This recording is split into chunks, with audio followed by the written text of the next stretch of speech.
yung oras. Di po ba?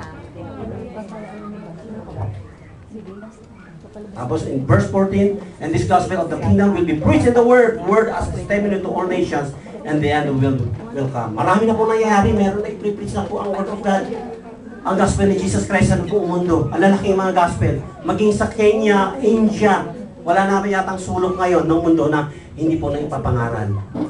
Sabi po ng panghuling, increase in the knowledge. Ang tao po, tumatalino, di po ba? Tingnan niyo po nung ako'y nag-aaral, ang papabawa pa ng mga tao nun.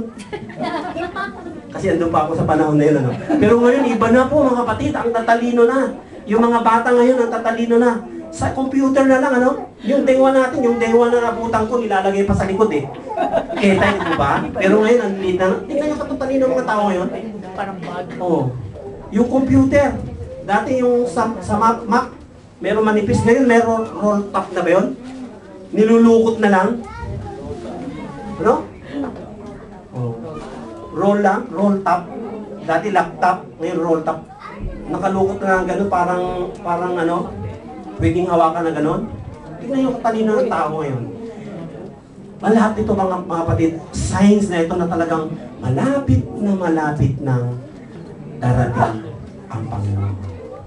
Ang tanong natin, sabi ni Billy Graham, 90% engineers and scientists who have ever lived are alive today. Ganyan po kadami ngayon ang matatalino sa panahon ngayon.